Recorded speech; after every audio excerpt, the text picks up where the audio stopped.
Ya estamos nuevamente conectados, así es que seguiremos con nuestra clase sobre deberes de la guardia. Como ustedes saben, hoy día tenemos la clase número 6 de deberes de la guardia, pero me parece que me equivoqué de archivo. No, sorry, abrí el archivo equivocado. Vamos a abrir el archivo que corresponde.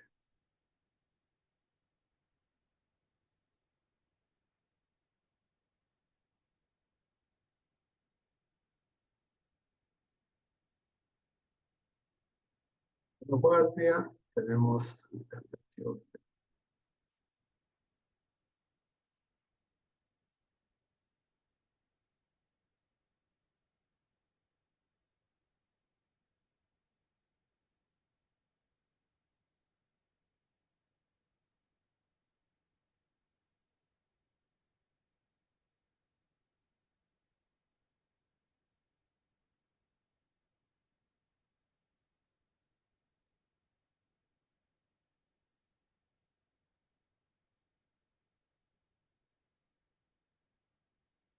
¿Se ve ahí la presentación? Sí, Sí, profe. profesor. ¿Avanza la presentación? Sí. Ya. Bueno, tenemos la clase 6. El temario ya lo conocen ustedes, seguimos con los conocimientos generales y principios para mantener una guardia, y dentro de ese temario siempre yo les recuerdo ¿cómo se llama? Estas 4 operaciones básicas que deben cumplir los gente de máquina cuando va a asumir una guardia. Tiene que llegar a la hora para irse bien de la guardia, haber descansado bien, para poder enfrentar las próximas 4 horas de guardia en buena forma. Tiene que llegar con el equipo de protección personal adecuado para poder, digamos, estar con la protección debida, ¿ya? Dependiendo de las actividades que vayan a realizar, pero básicamente en la máquina se utiliza el casco para no golpearse, los guantes para evitar, digamos, lastimarse la mano cuando uno baja o sube por la escala, el overol, que es un overol que tiene que tener las marcas refractantes para ubicarlo en caso de que haya un corte de luz, y además tiene que ser lo suficientemente grueso para poder soportar alguna cosa punzante en el camino, y también tiene que estar retardado el fuego en caso de que eh, haya algún incendio. También tienen que tener protecciones para los oídos, muy importante, bajar a la máquina con protecciones para los oídos, que generalmente van en el casco, ¿ya? Y los zapatos de seguridad adecuados y en buen estado para evitar, ¿no es cierto?, resbalarse, golpearse en el pie, o también tener alguna protección contra los golpes de corriente y cosas así. Al entrar a la sala de máquinas, no se olviden de recibir las novedades de las últimas horas para estar al día de todo lo que está aconteciendo en la sala de máquinas.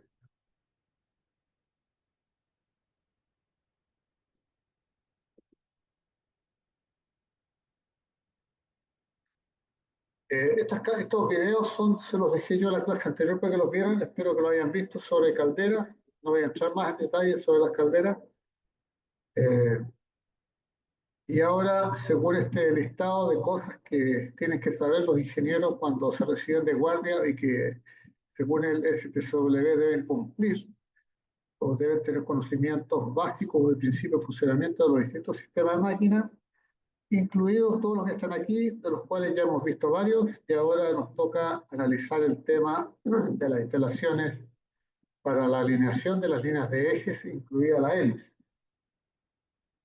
Entonces, para este caso, mucho de qué hablar, ¿verdad? Porque los sistemas de propulsión de un barco están directamente ligados a la forma del barco, al tipo de barco, y en base a eso es como las cosas se pueden hacer más sencillas o más complicadas. Los barcos pequeños, digo, cuando yo me refiero a barcos pequeños, me refiero a un pesquero, puede ser un pesquero que tiene un motor, ¿no es cierto? Y aunque es mercante, que tienen más o menos unos 100, 120 metros de eslora, digo, que son los barcos de propulsión más pequeños. Entonces, en este tipo de barcos, nosotros podemos apreciar de que el eje, el motor principal, por ejemplo, como aparece ahí en la transparencia, el motor principal está muy pegado a la popa. Generalmente los motores esos tienen un reductor, tal como se está mostrando ahí en la figura. Entonces estos reductores nosotros nos permiten, eh,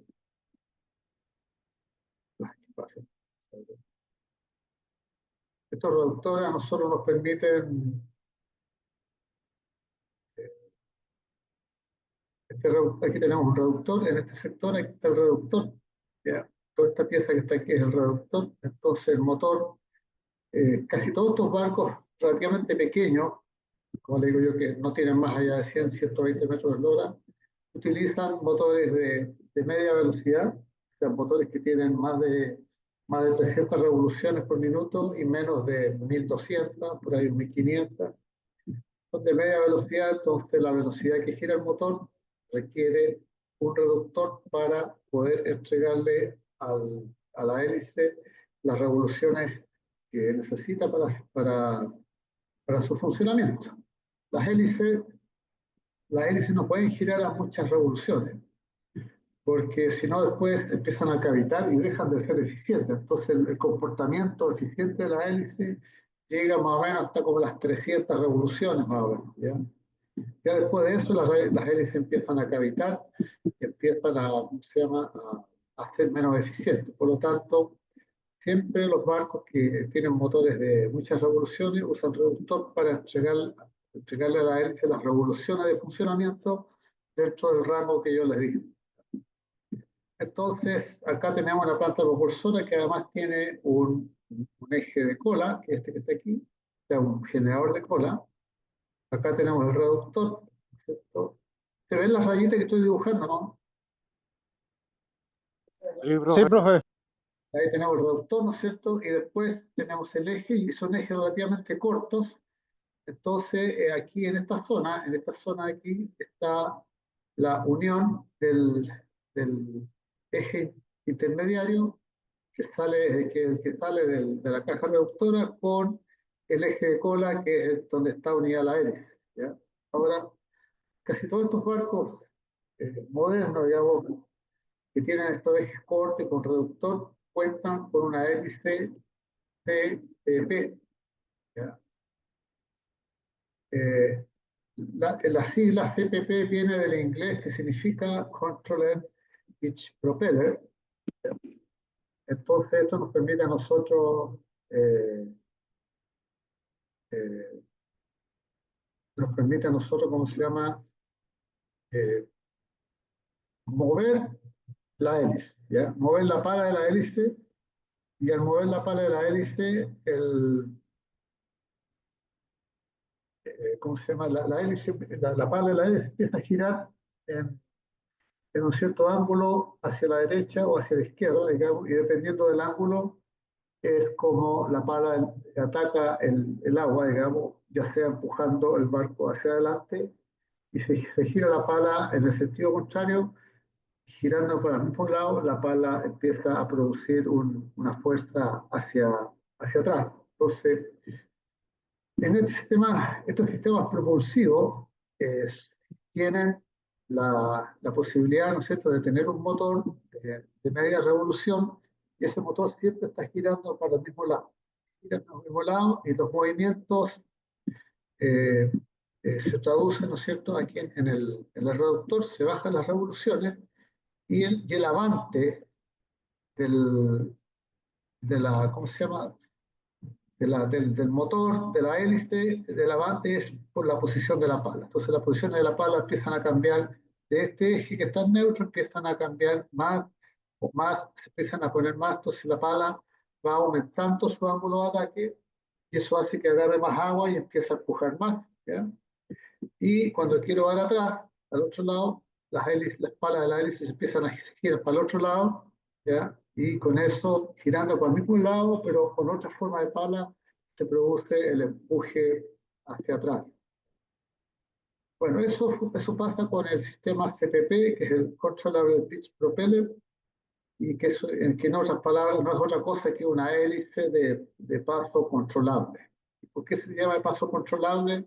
Porque la hélice, a través del ángulo de ataque de la pala, se está regulando, ¿no es cierto?, cuál es la carga y cuál es la potencia y cuál es la velocidad que el barco va a desarrollar.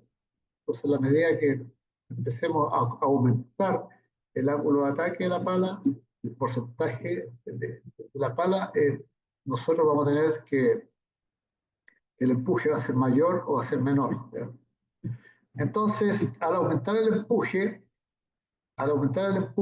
para las revoluciones que están fijadas, ¿no es cierto?, en el puente, significa de que la pala necesita más potencia, por lo tanto, cuando usted mueve y el ángulo de ataque de la pala y la pala empieza a empujar más, inmediatamente el motor tiene que empezar a inyectar más combustible para poder mantener la potencia, manteniendo siempre constante las revoluciones del motor. Entonces, este es un sistema de instalación. Además, este sistema es una línea bastante corta, o sea, los apoyos que hay aquí son muy pocos. ¿Ya? Voy a borrar esto mientras tanto. Los, los, eh, los apoyos son muy pocos, entonces cuando se hace un alineamiento de un sistema de propulsión tan corto como este, los puntos de apoyo son bastante pocos, son pequeños, digamos, ¿ya? Entonces, ¿cómo aquí nosotros tenemos un punto de referencia que sería este sería el otro punto de referencia, ahí, el otro punto de referencia lo tenemos aquí a la entrada de la caja reductora, ¿ya? Entonces, básicamente, y la otra sería unir la caja reductora con el motor, digamos, ¿ya? Estos son máximo 4 referencias y en un tramo relativamente corto, entonces los alineamientos aquí son menos complejos, ¿ya? Porque, ¿cómo se llama?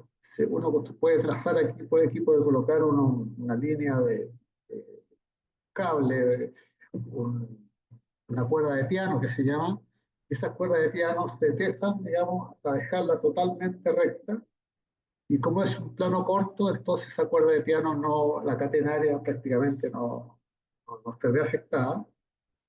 Para los que no sepan, la catenaria, si esta es la catenaria es lo que la cuerda baja y sube, a esto se le conoce como catenaria, ¿ya? Y, esto que cae en la cuerda va a depender de la longitud, ¿ya? Mientras más larga sea la cuerda, esa catenaria es mayor. ¿Por qué? Porque el peso del cable es el que hace de que, en términos vulgares, es como se guatea, digamos, el cable, ¿ya? Pero cuando tenemos tramos cortitos, ¿ya? Como el caso de acá, entonces esa catenaria es despreciable para efectos de medición y cosas así. Entonces, en un sistema como este se puede utilizar una cuerda de piano o también se puede utilizar un sistema de alineamiento óptico y se coloca un instrumento óptico y se puede verificar cómo están los centros de estos 4 puntos que estoy colocando acá. O también se puede utilizar un sistema con un rayo láser, ya que es la otra opción. Bueno, eso es más o menos lo que ocurre en este tipo de sistemas con ejes cortos. Ahora, cuando tenemos una línea de eje más larga, como esta que estoy mostrando acá, ya la cosa se complica un poco más porque ¿cómo se llama? Aquí nosotros tenemos en este punto que yo estoy marcando, ahí tengo yo un centro que verificar. Acá a la salida del otro tengo otro centro que verificar.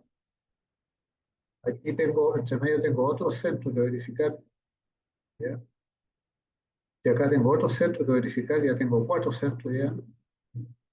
Y después aquí tengo otro más al fondo, ¿ya? Y normalmente estos ejes tan largos dentro del sistema aquí tienen un descanso. Cada descanso hay 2 centros que ver y acá tengo otro descanso más por acá.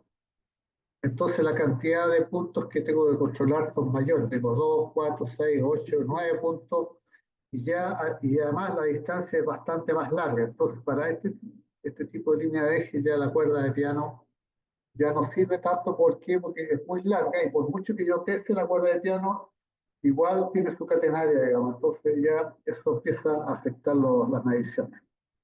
¿Y qué es lo que se hace en este caso? Bueno, en este caso se puede usar un sistema de alineamiento óptico o un sistema de alineamiento con el rayo láser. ¿Ya? Entonces, eh, eso es lo que pasa con este sistema. ¿No?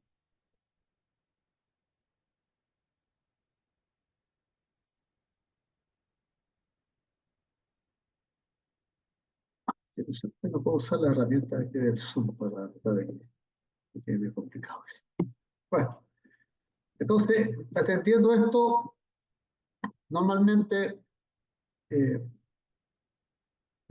hay varias formas de hacer las mediciones, ¿no? Estos ejes largos tienen también varios machones, digamos, para unirse, ¿ya? Y esos machones, acá en la transparencia que sigue, por ejemplo, podemos nosotros ver, aquí tenemos, por ejemplo, los machones. Cuando se une un machón con otro machón, hay varias formas de hacer una medición. Una es, la más sencilla, es colocar una regla, y si esta regla, digamos, se mantiene perfecta en los dos machones que se están acoplando, significa que estos machones están bien alineados. La otra forma es colocar un sistema de reloj comparador como el que aparece en el punto B. Entonces coloco dos relojes comparadores, uno en cada machón, y estos relojes comparadores se giran, ¿ya? Se giran, y si los relojes comparadores marcan cero siempre, significa que están bien alineados, y si marcan diferencia, es porque hay un desalineamiento.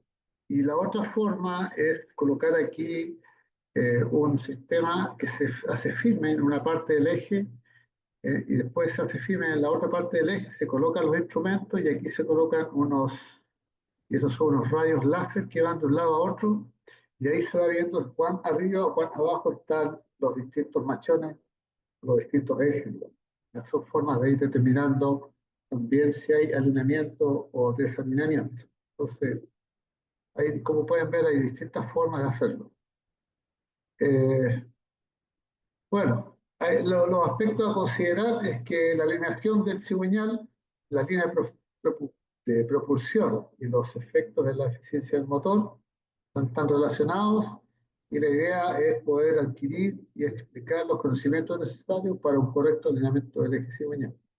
Ahora, ¿por qué es importante la alineación en el eje cigüeñal? Bueno, siempre es importante tener todo bien alineado. La alineación de un sistema propulsor en todos los barcos considera la alineación del tubo coaste, aquí va la hélice, entonces el tubo coaste hay que verificarlo aquí a la entrada y a la salida del tubo coaste.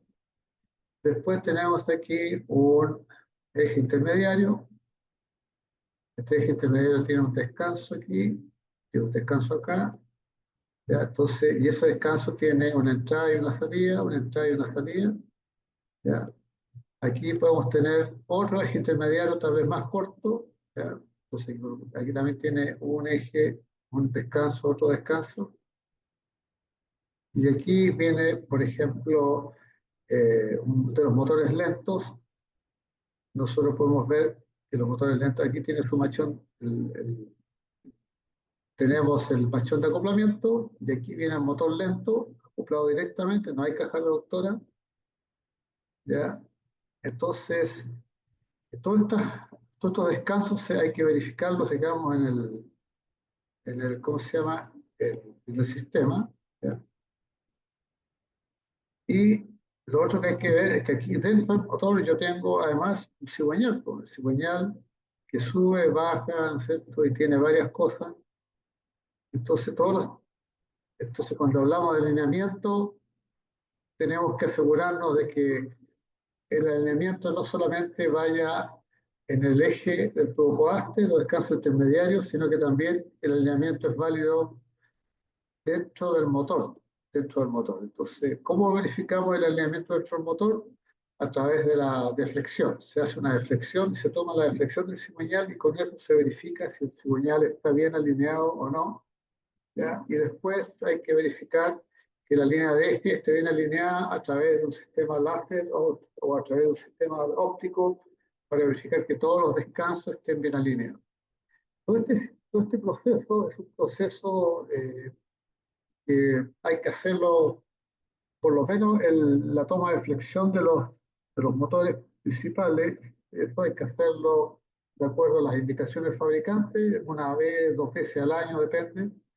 Entonces, también depende cómo estén las vibraciones del motor, si el motor empieza a vibrar mucho, o se calienta, o el aceite se calienta mucho. Entonces, ese tipo de cosas son índices que algo no está bien y hay que revisar, ¿eh? Y los descansos intermediarios de los ejes también hay que revisarlos y hay que verificar el alineamiento, especialmente cuando también las temperaturas de los descansos empiezan a aumentar más allá de lo normal.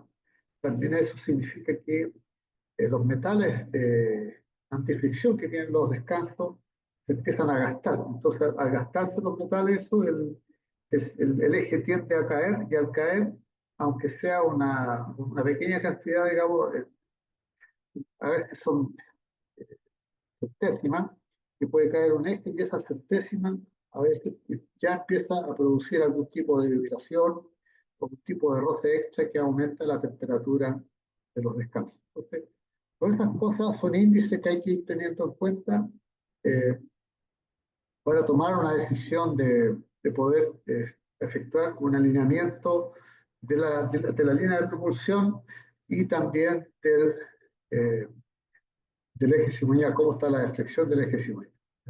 Todo aspecto que hay que tener presente. El, bueno, en los primeros tiempos, el cigüeñal, al tener una sola manivela, era completamente semejante al antiguo berbiquí del carpintero. No sé si ustedes se acuerdan. Antiguamente los carpinteros no usaban los taladros eléctricos de ahora, sino que tenían unas brocas de madera y estas se colocaban en un berbiquí y el berbiquí se movía a mano. Y este berbiquí viene del francés pile-brequin, cuyo término hoy día se sigue usando, digamos, y se españolizó y se le conoce como el nombre de berbiquí, ¿ya? Los ingleses lo llaman crankshaft, cuya traducción significa árbol manivela, para que más o menos ustedes vayan teniendo presente eso. Y aquí podemos ver cómo se grafica. Entonces, a esto se le conoce como el berbiquí, ¿ya? Tenemos esa parte y esa parte de acá. Esto es el berbiquí, digamos, que identifica ¿cómo se llama? La manivela, ¿ya? Aquí a la derecha, ¿se acuerdan de este instrumento?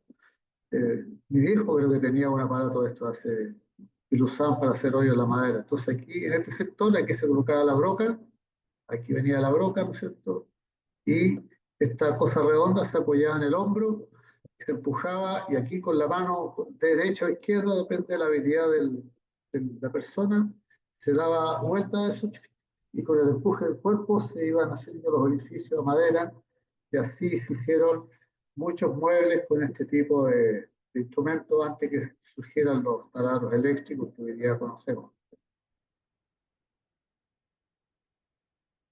Bueno, este concepto es el que se aplica hoy día en el cigüeñal. Los cigüeñales básicamente se componen acá tenemos, eh, los cigüeñales tienen descansos de bancada, que sería este un descanso de bancada, otro descanso de bancada, otro descanso de bancada, otro descanso de bancada, otro descanso de bancada. Si los descansos de bancada son 1, 2, 3, 4, 5, normalmente estos cigüeñales tienen cuatro cilindros u 8, que son motores en B dentro de la misma manivela que hice yo, o del muñón de biela. Ahí están los muñones de biela. Entonces, a veces estos muñones de biela son más grandes y pueden colocar dos pistones, y se pueden colocar, digamos, dos pistones por muñequilla. Entonces, si es un motor en línea, es de 4, y si es un motor en B, sería un motor de 8, más o menos. Los cigüeñales se caracterizan por tener siempre en una parte, En este caso, en la parte derecha, aquí en el extremo, aquí va el volante de inercia, que es un volante grande, grueso, con alto material, y es el que permite, digamos, absorber la energía cuando se produce la combustión de un cilindro y entregar esa energía cuando los cigüeñales están subiendo para comprimir el aire, ¿no es cierto? Entonces ahí no está produciendo energía, pero sí está, el cigüeñal está entregando esa energía y con eso los movimientos son más suaves, digamos. No es una tac, tac, tac, tac, tac, una cosa así, sino que va dando vueltas mucho más suave. Junto con eso también los cigüeñales tienen contrapesos, como este contrapeso que está aquí, ¿no? Que valen todas las cigüeñas, en todas partes de esos contrapesos que también ayudan a la labor del volante de inercia, y con esos contrapesos más el volante de inercia, la idea es que se produzca el movimiento lo más suave posible.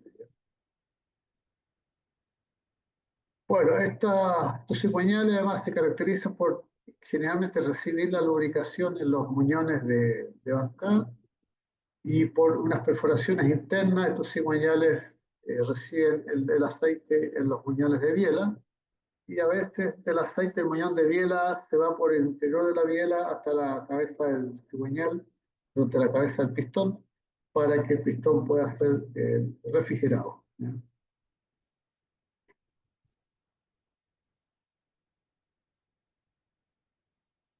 Entonces, el eje cigüeñal, como ustedes saben, va alojado en la parte baja del motor, en este motor tipo catedral que hay en los buques mercantes grandes. El cigüeñal va aquí en esta parte de aquí abajo del cigüeñal, ¿ya? Y de aquí, o del lado de acá atrás, digamos, es donde sale el eje que va a la hélice aquí, ¿ya? Entonces hay que alinear, cuando se hace una verificación de alineamiento, hay que tener la certeza que el alineamiento del eje cigüeñal está bien, y después hay que tener la certeza de que el alineamiento de la línea de eje también esté bien, ¿ya?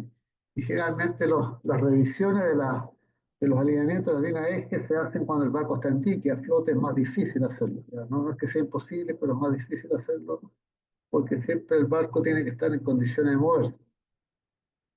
Y también cuando se puede, cuando los barcos están bastantes horas en puerto, es factible también efectuar la medición de la deflexión del cigüeñal.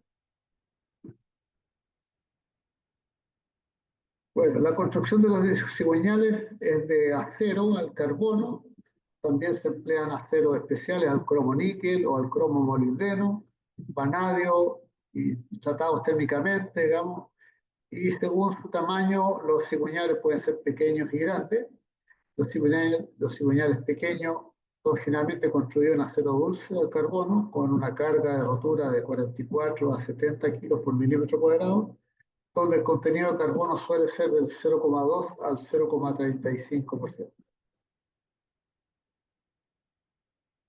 Entonces, ¿cómo se fabrican los cigüeñales pequeños? Aquí podemos ver, ¿no es cierto?, que en el rojo, en la parte inicial aquí, en la parte de arriba, en la parte de aquí arriba, aquí tenemos en rojo un lingote recalentado y aquí hay un martinete, y este martinete empieza a golpear y a comprimir el sistema hacia la izquierda, lo comprime, lo comprime, lo comprime. Entonces la parte roja, que está a una temperatura donde el acero está bastante más blando, digamos, por decirlo menos así en términos coloquiales.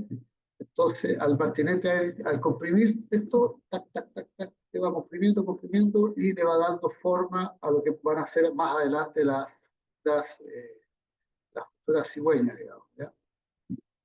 Terminado el proceso de compresión, ¿no es cierto? Aquí a la derecha ya podemos distinguir cómo quedó el cigüeñal eh, con el martinete vertical. Entonces, y dependiendo de esto, es como va quedando la forma de aquí abajo, le van agregando cosas y empiezan este cigüeñal, ¿no es cierto?, que todavía tiene que todavía tiene estas cosas calientes, le empiezan a agregar una carga hacia arriba, ¿ya? Hacia arriba, y con esa carga se empieza a modificar y empiezan a darle la forma a ¿cómo se llama?, a las a los distintos muñones de bancada, y a las cigüeñas las empiezan a formar de esta manera.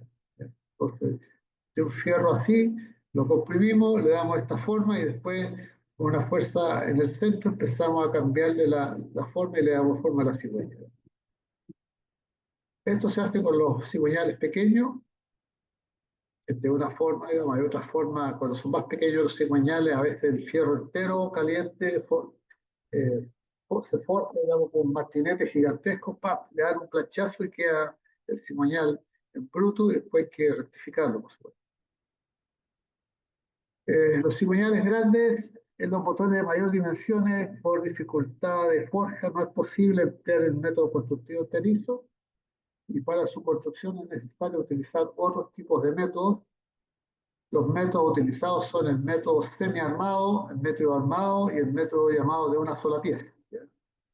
El material de construcción de las manivelas puede ser de acero forjado dulce o acero fundido, y el material de construcción de los muñones, ya sea de bancado o de biela, será de acero forjado. Esto por las buenas cualidades del maquinado, y generalmente después los muñones reciben un tratamiento técnico para endurecerlos más todavía, para que puedan resistir la vida útil como muñón.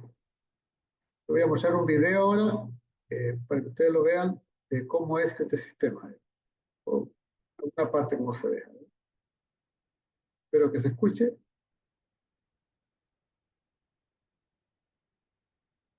Process of manufacturing and assembling marine engines. And in the next part of the video, we will explore the process of manufacturing giant gears for the power generation industry.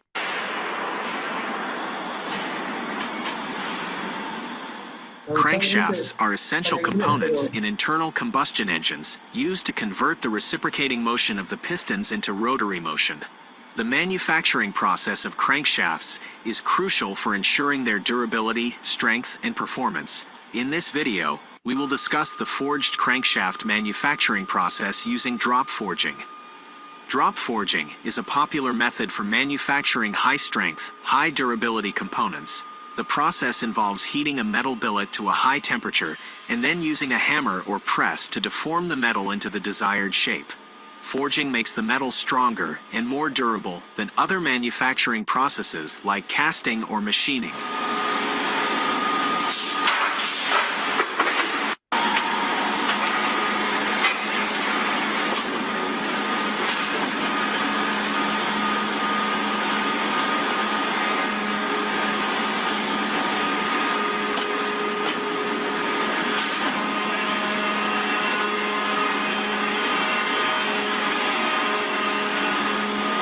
The forged crankshaft manufacturing process using drop forging involves the following steps.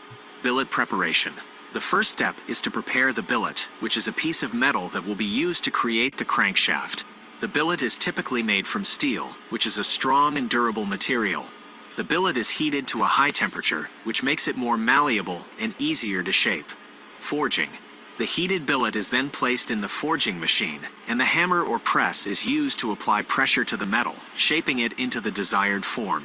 The crankshaft is formed by using dies that are designed to create the specific shape of the crankshaft.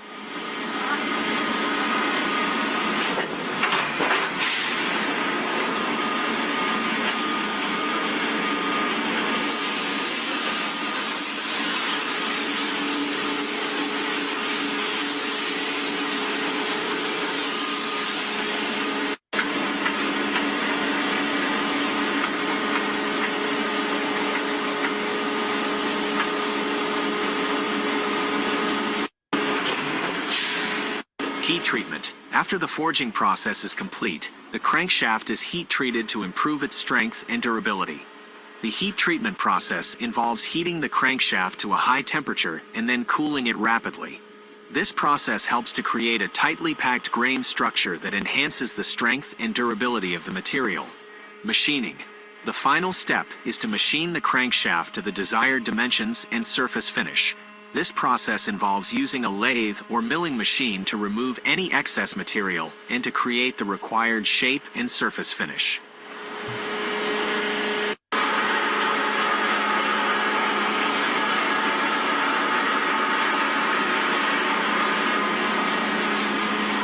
Crankshaft machining is a crucial process in the production of high-performance engines, and it requires precision and accuracy. Bueno, ustedes vieron ahí que de un pedazo de fierro caliente que lo forjaron, después lo llevaron a un martinete y el martinete le dio dos golpes, pum, pum, y le dio la forma gruesa ¿cómo se llama? Al cigüeñal, y después lo enfriaron y ahora una vez que está frío el cigüeñal, lo meten al maquinado como lo está mostrando esto, ¿ya? The Nakamura WT300 is a versatile machine that is well suited for this type of work.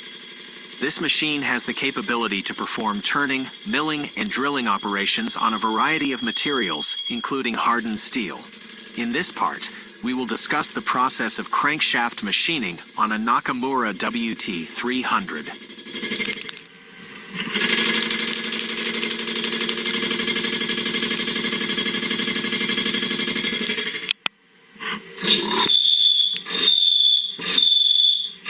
The first step in the crankshaft machining process is to set up the machine. This involves installing the necessary cutting tools, setting the workpiece on the chuck, and adjusting the machine's parameters to ensure the proper speed and feed rate. The Nakamura WT300 has a built-in tool setter that helps to automate this process, which helps to reduce setup time and improve accuracy.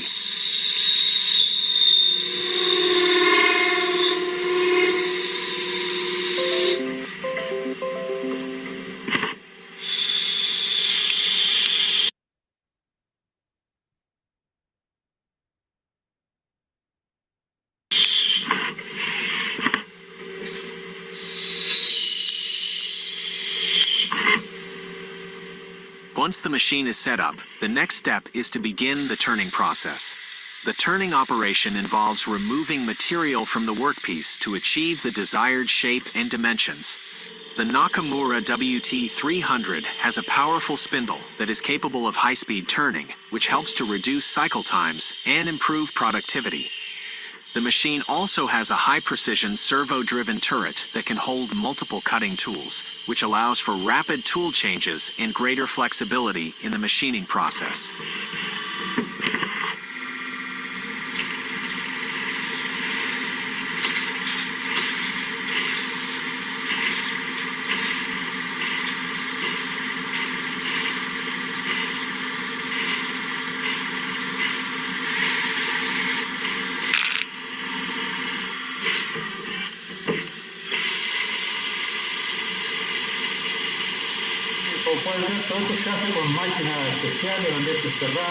After the turning process is complete, the next step is to perform milling operations. Milling involves using a cutting tool to remove material from the workpiece in a specific pattern or shape. The Nakamura WT300 has a live tooling system that allows for milling operations to be performed directly on the machine, without the need for a separate milling machine. This helps to reduce setup time and improve accuracy, as the workpiece does not need to be moved between machines.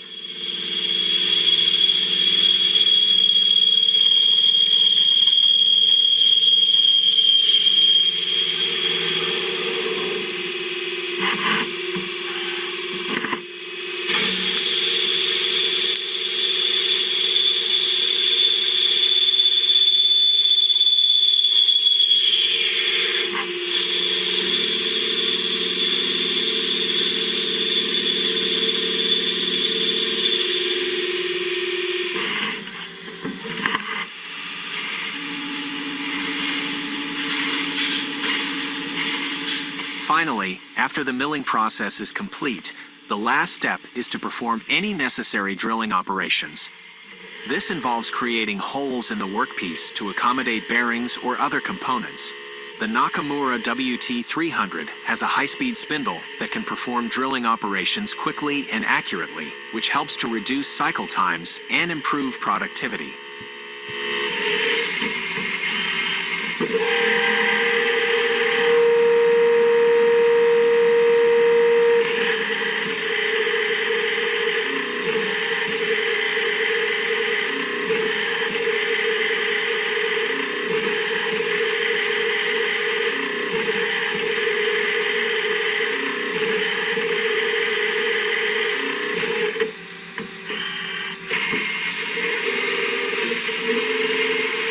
impulso doble haciendo los hilos.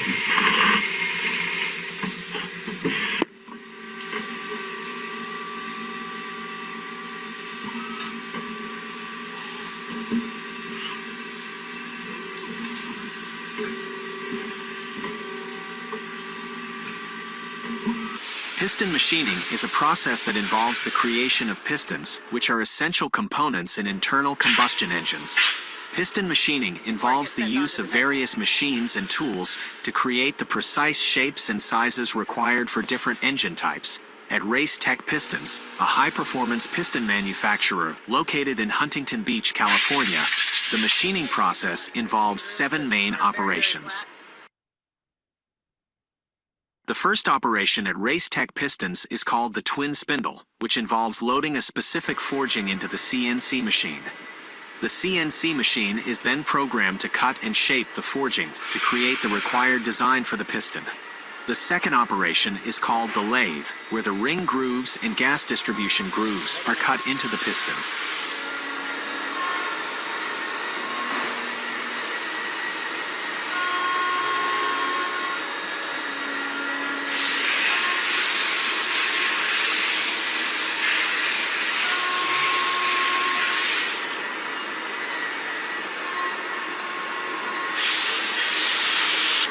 The third operation at Race Tech Pistons is the pin bore machine, which is responsible for drilling the pinhole for the piston.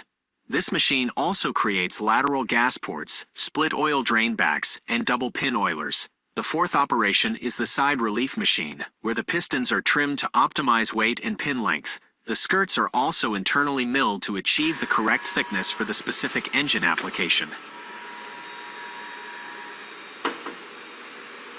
The fifth operation is the 5-axis dome and profile machine, which is capable of cutting dome profiles, dish profiles, valve reliefs, and vertical gas ports. The machine can turn in 5 different directions and can handle up to 9 pistons at a time, making it highly efficient.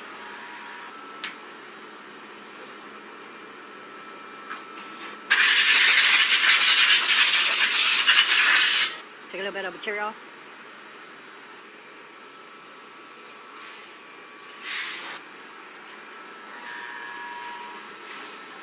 The sixth operation is the tank machine, which is used to cut off the registers used in the previous operations. After this, the piston is trimmed to the final skirt size.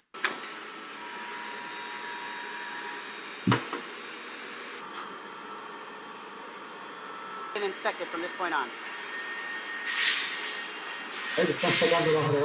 The last operation is the cam turn, which is where the piston receives its final bore diameter and gram weight.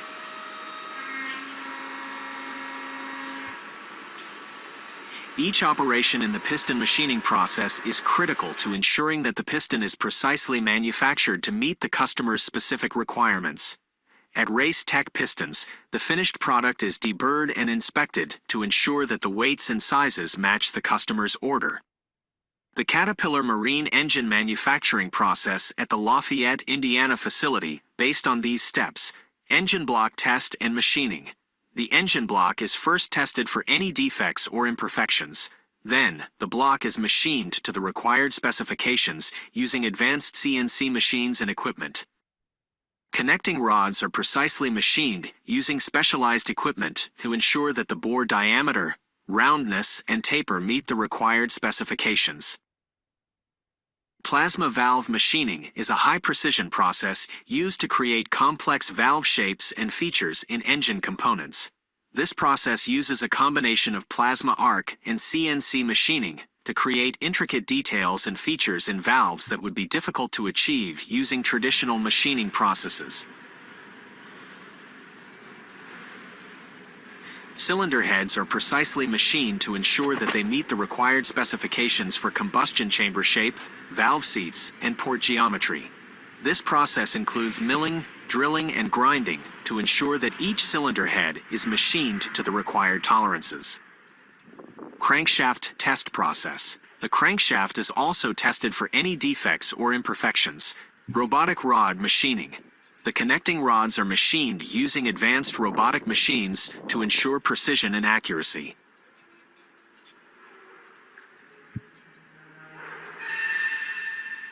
The crankshaft is carefully positioned and installed into the engine block.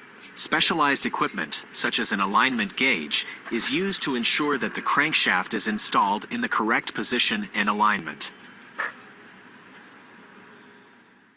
Piston and rod installation. The pistons and connecting rods are then installed into the engine block, and the entire assembly is carefully inspected to ensure that everything is in place and functioning properly. Smart tooling. Advanced smart tooling is used throughout the manufacturing process to ensure precision and accuracy.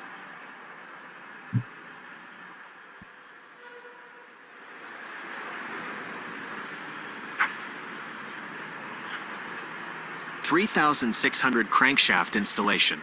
The 3,600 crankshaft is installed into the engine block, and the entire assembly is carefully inspected to ensure that everything is in place and functioning properly.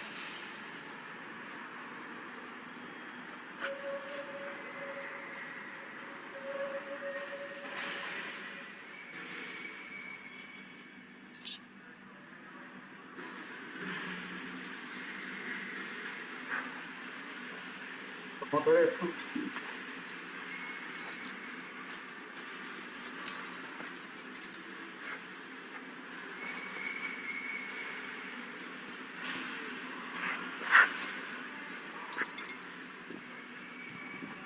On-site testing of every engine.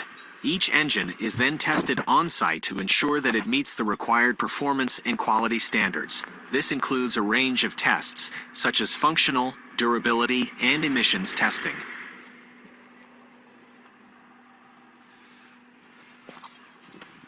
Robotic paint process. The engine is painted using advanced robotic equipment to ensure a uniform and high-quality finish.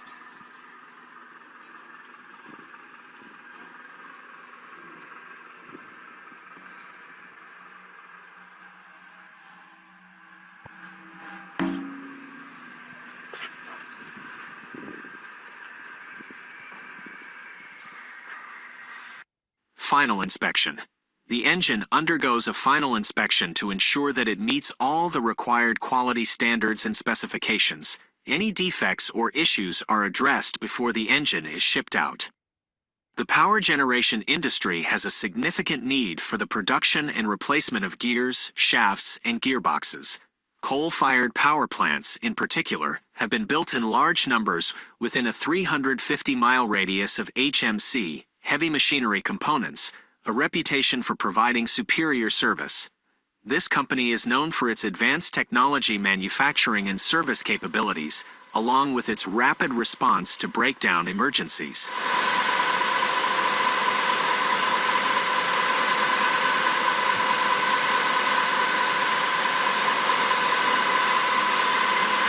HMC specializes in the production and replacement of gears, shafts, and gearboxes for the power generation industry. The production process involves various steps such as turning, welding, stress relieving, and magnetic particle inspection. The company's production facilities are state-of-the-art, equipped with modern onboard inspection and software technology that can substantiate gear quality to 240 inches in diameter. HMC uses 21st century advanced technology, forged and cast steels that offer increased hardness and strength and improved wear resistance while remaining forgiving even when operating temperatures drop below -40 degrees Fahrenheit. Están fallando un volante, ¿eh?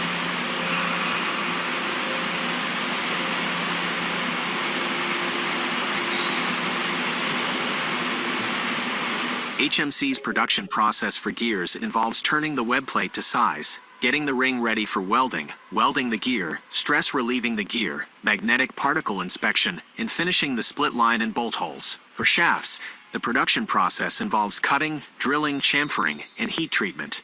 Gearbox production involves a series of steps such as disassembly, inspection, cleaning, reassembly, testing, and painting.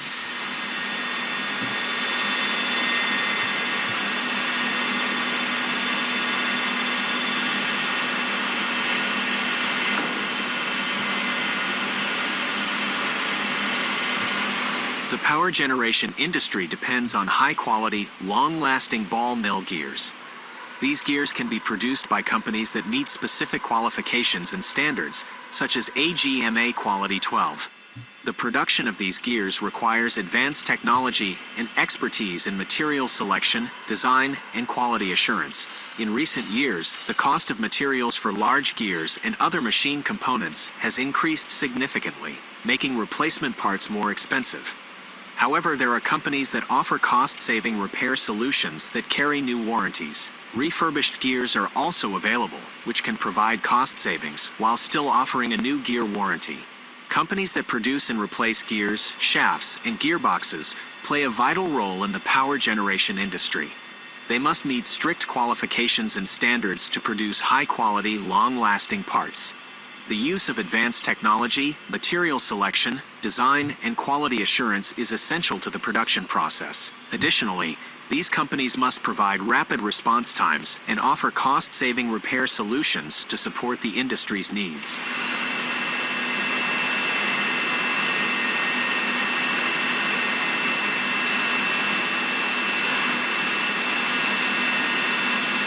At HMC, the production process for gears involves several steps. First, the web plate is turned to size. Then the ring is prepared for welding. After the gear is welded, it undergoes stress relieving to ensure its strength and durability. Magnetic particle inspection is carried out to check for any cracks or defects in the gear. Finally, the split line and bolt holes are finished to complete the gear. The production process for shafts at HMC involves cutting, drilling, chamfering, and heat treatment. Cutting is done to ensure that the shaft is the right size, while drilling and chamfering are carried out to create holes and angles in the shaft. Heat treatment is used to strengthen the shaft and make it more resistant to wear and tear.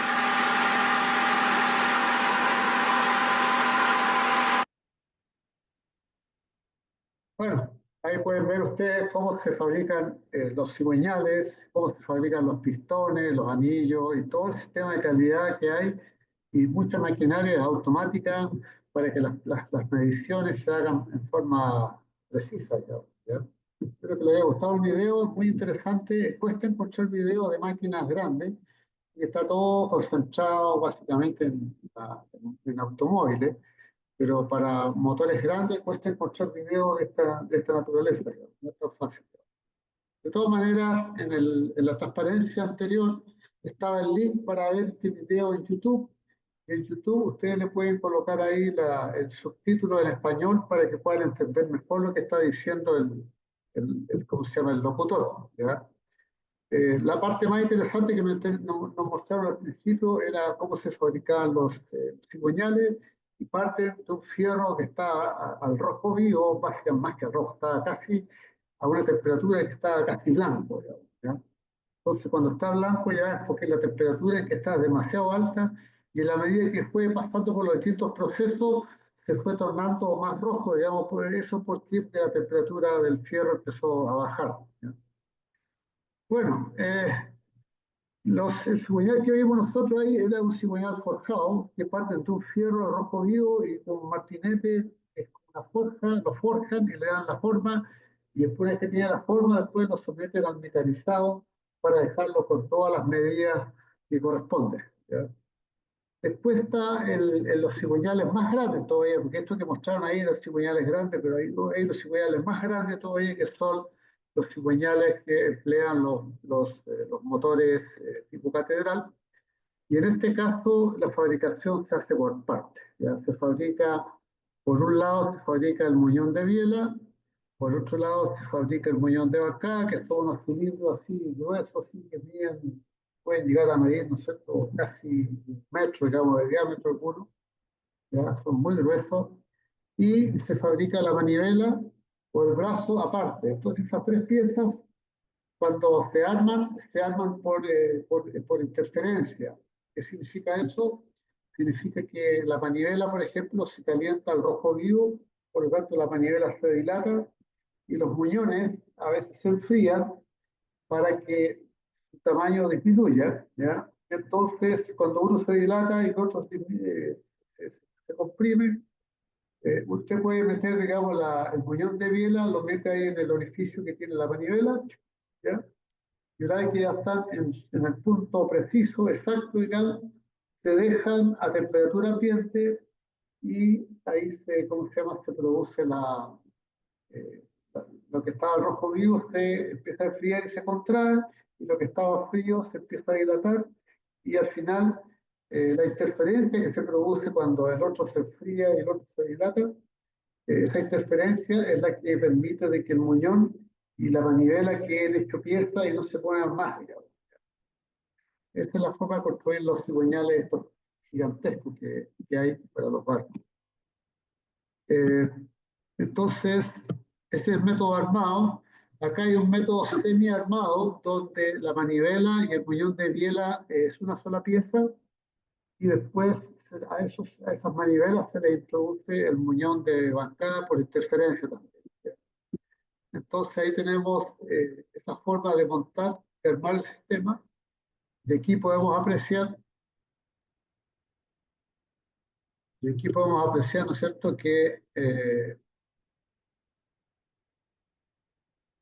podemos apreciar, ¿no es cierto?, que esta manivela que está aquí, esta manivela que está aquí, es una pieza. Acá tengo una manivela que es otra pieza, hecha aparte, digamos, y estas piezas pues se unen con este, eh, con este muñón de bancada que se mete por interferencia, se mete en los orificios que deja la manivela, ¿ya?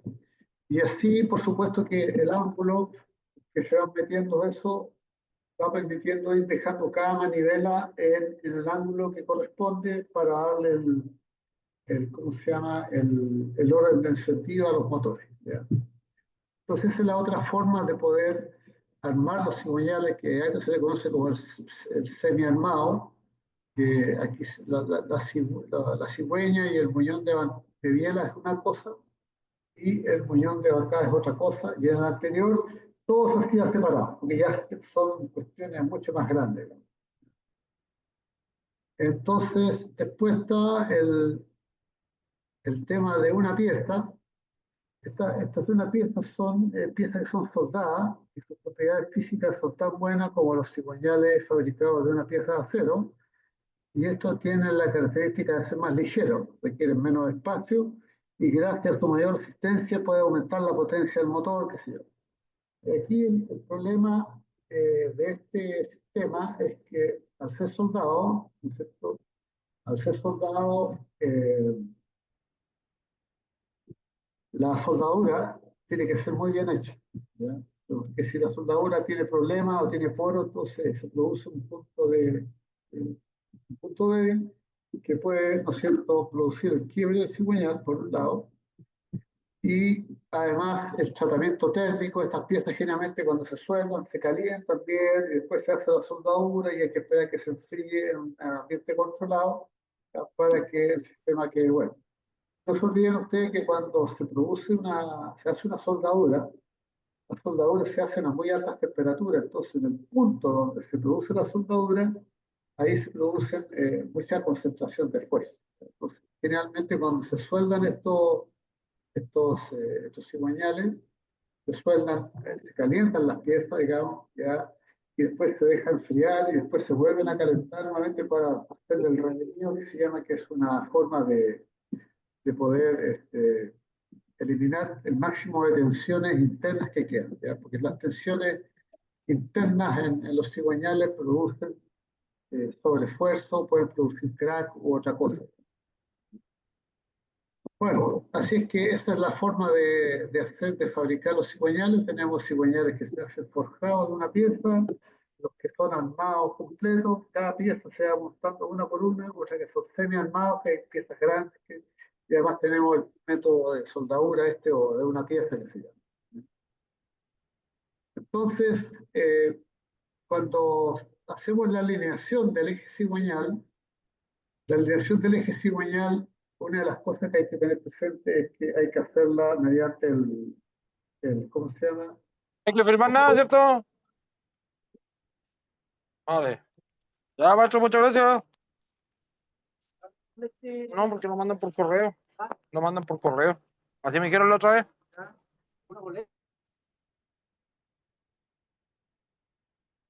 Entonces, como les explicaba yo, tenemos la alineación del eje cigüeñal, y para eso se utilizan instrumentos como este que está aquí, que es es un instrumento que es, ¿cómo se llama? Que acá en la punta, ¿no es cierto?, tenemos un sensor. Entonces, este sensor que está aquí permite, este sensor que está aquí en la punta permite moverse hacia la derecha o hacia la izquierda.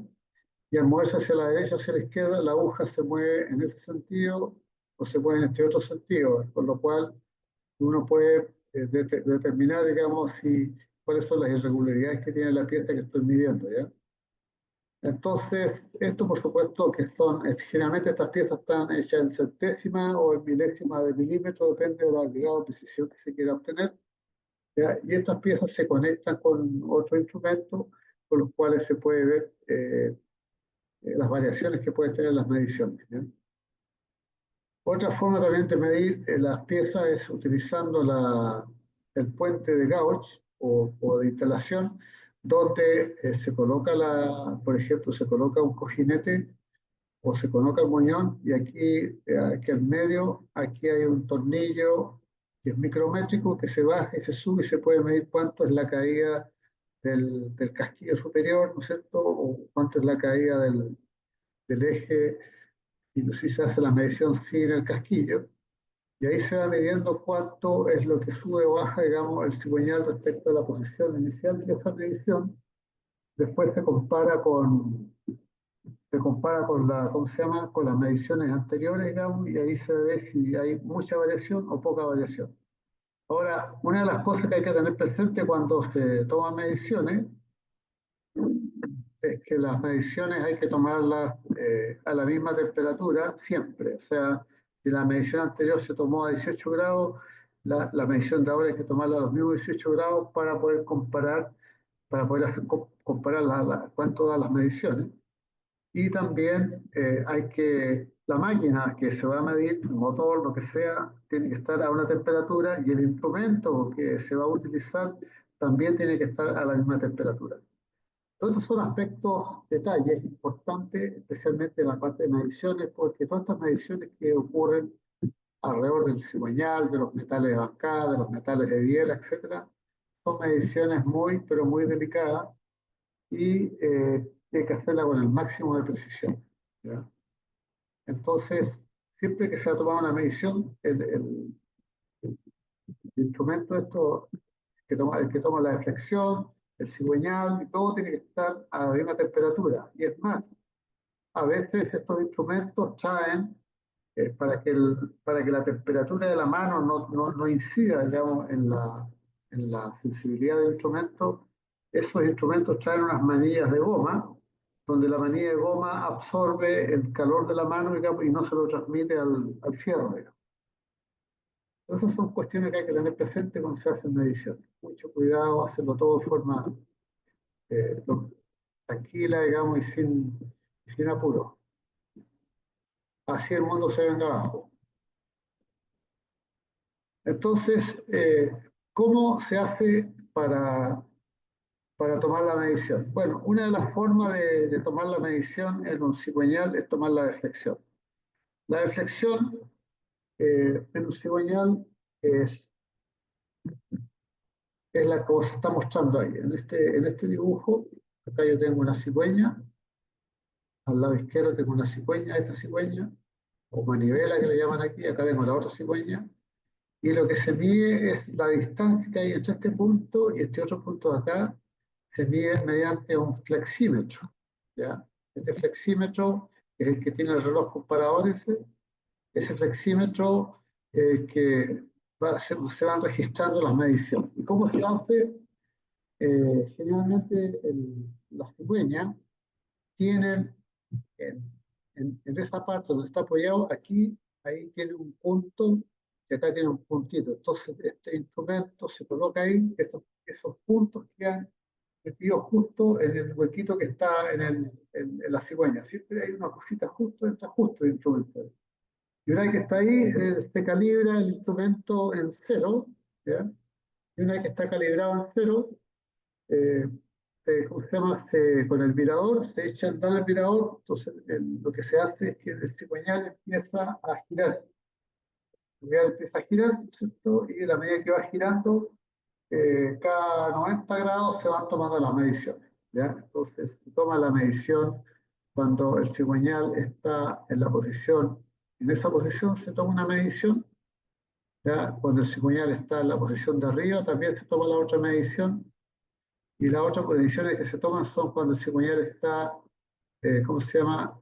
Todo a babor, o cuando el cigüeñal está todo a estribor, ¿ya? Ahí también se toman las mediciones a los costados. Pero esto no es tan sencillo, porque eh, ¿qué pasa cuando, cuando se toman estas mediciones, las velas no se sacan, ya basta el muñón? Entonces llega un momento en los cuales estas bielas o el muñón topan o pueden tocar el instrumento, y en ese caso lo sacarían de su posición. Entonces, para evitar que esto pase, se hace lo siguiente. En este dibujo, ahí se aprecia mejor. Entonces, la primera medición que se hace es colocando el flexímetro en esta posición. Entonces, la primera medición que se hace, se coloca el flexímetro en una posición aquí, ¿ya? Ahí se coloca el flexímetro en esa posición, y después el cigüeñal empieza a girar, ¿no es cierto? Gira el cigüeñal, ¿ya?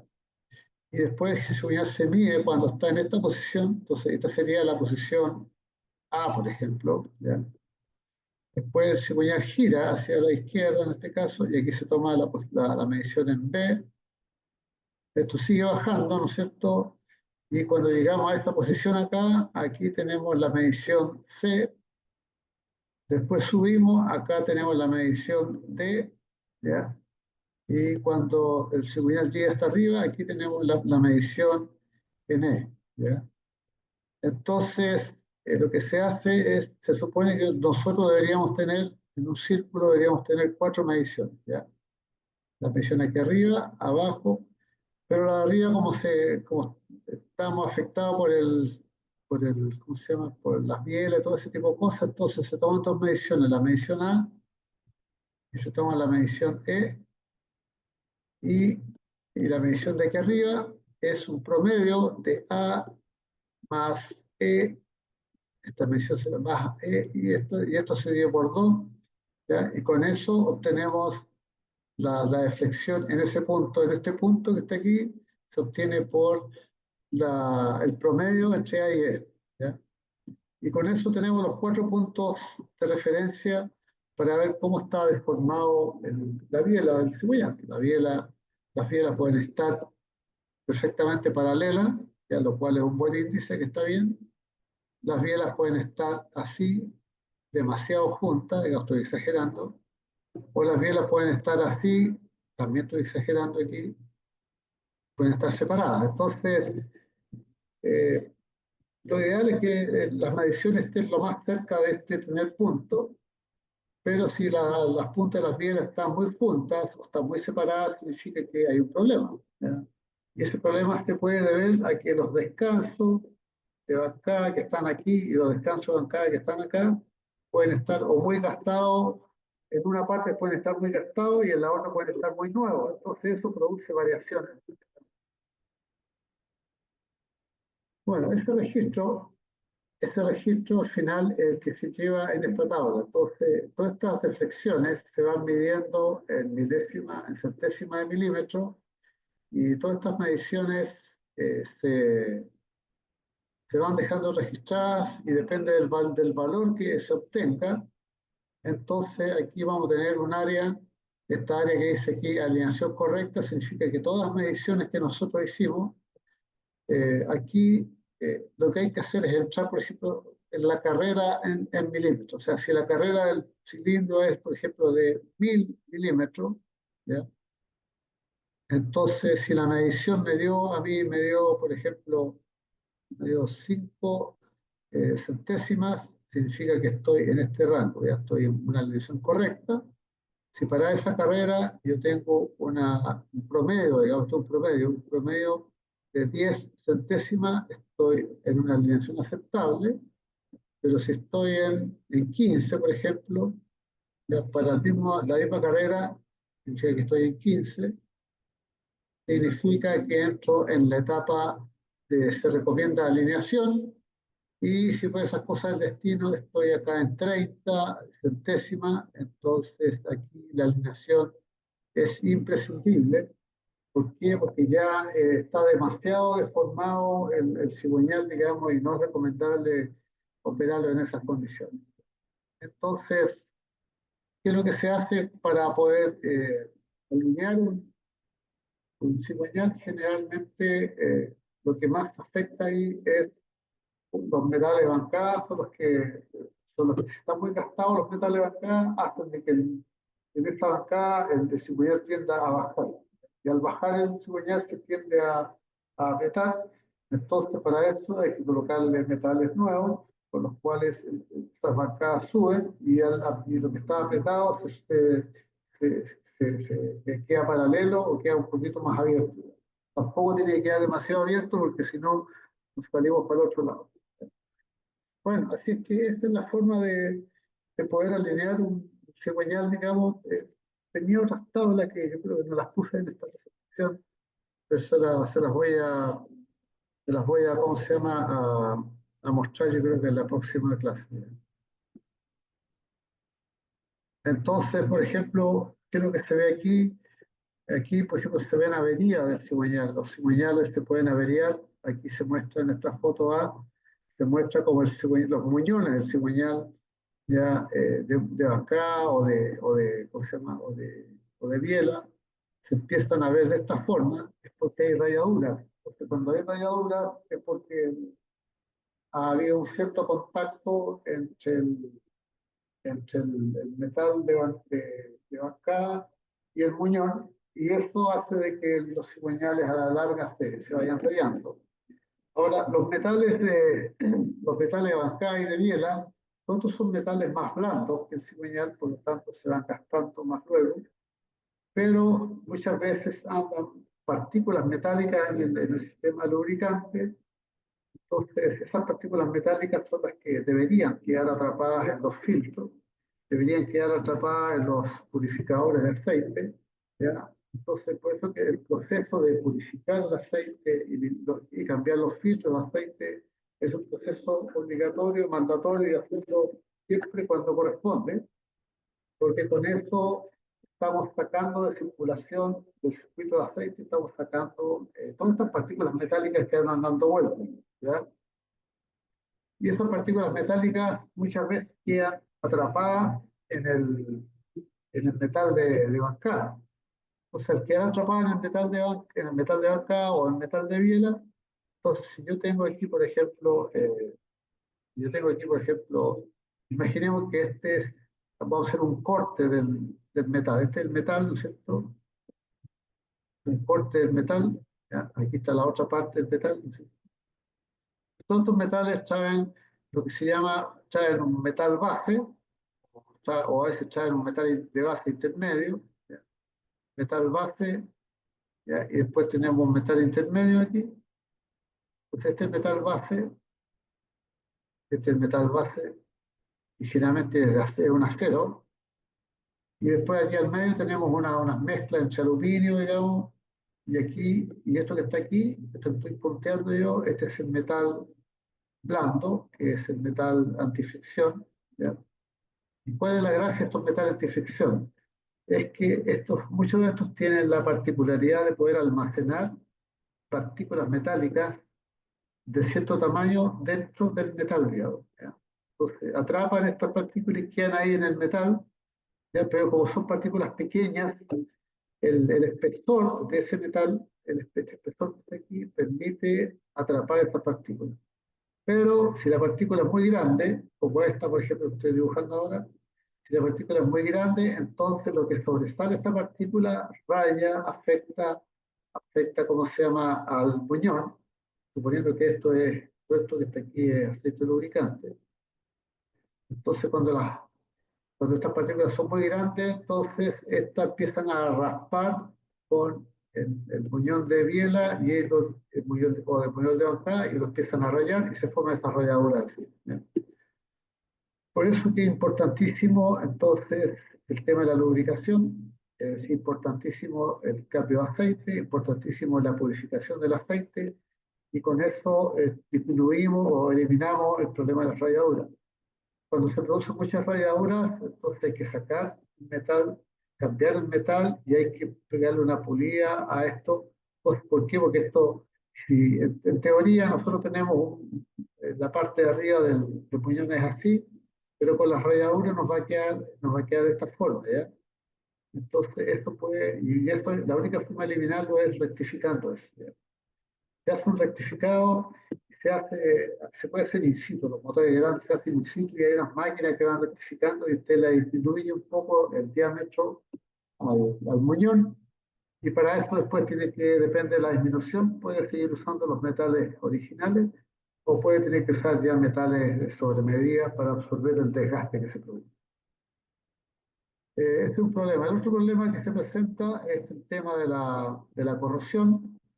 Entonces, muchas veces si hay, ¿cómo se llama? Agua en el aceite, por ejemplo, entonces esa agua empieza a producir corrosión en las partes metálicas, en algunas partes, como se muestra acá, y ahí tenemos un muñón de biela acá que se ha visto afectada por la corrosión, ¿ya? Entonces, uno son los aspectos producidos ¿cómo se llama? Por la presencia de partículas metálicas más grandes de las que se recomienda que hayan. Lo otro, la presencia de agua que produce efectos de corrosión. Y el otro aspecto también que podría afectar también es que que que el muñón de biela no esté perfectamente paralelo con el muñón de bancada, ¿ya? Aquí, por supuesto, están exagerando, pero estos ángulos, estas variaciones se pueden dar ya con pequeños ángulos, y esas pequeñas variaciones, producto de a veces un mal maquinado, un mal armado o un mal rectificado, puede afectar el funcionamiento del sistema, y eso produce vibraciones, aumento de temperatura, etcétera, etcétera. Bueno, estamos ya en la hora.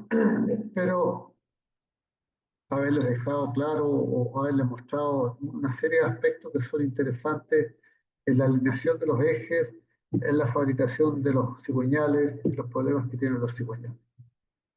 Y el tema de la deflexión del cigüeñal, una vez que el cigüeñal tiene todas sus medidas de deflexión en buenas condiciones, ya podemos pensar, ¿no es cierto?, en alinear los ejes intermediarios y el eje de cola a partir de este punto. Y con eso nos aseguramos de que toda la línea de propulsión está perfectamente alineada y no tener problemas de vibraciones, de temperaturas altas, ni nada por el estilo. ¿Algún comentario? Profesor, yo sí. Dígame. Profesor, estaba mirando la clase, digamos, el video y no quise interrumpir para que, si es que me puede dejar presente, que no estaba dando paso a la lista. ¿Quién es usted? Rodrigo Cárdenas, profesor. ¿Qué le pasó? ¿Que llegó tarde? Estaba en la pega, estaba en el dique. Rodrigo Cárdenas. Ya. ¿A qué hora Sí, llegó? como a las 6 más o menos.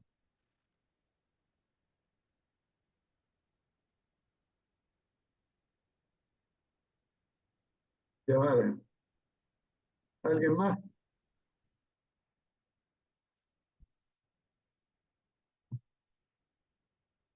¿Alguien más? Ya, bueno. Si no hay más comentarios, entonces voy a dar Profesor, por... Natalia Silva Leiva, quede presente. Sí, claro. Ya cuando pasé lista, te me dijo que estaba presente y la dejé anotar. Bueno, voy a dar por terminada la clase, voy a suspender la grabación, que está igual en el sistema.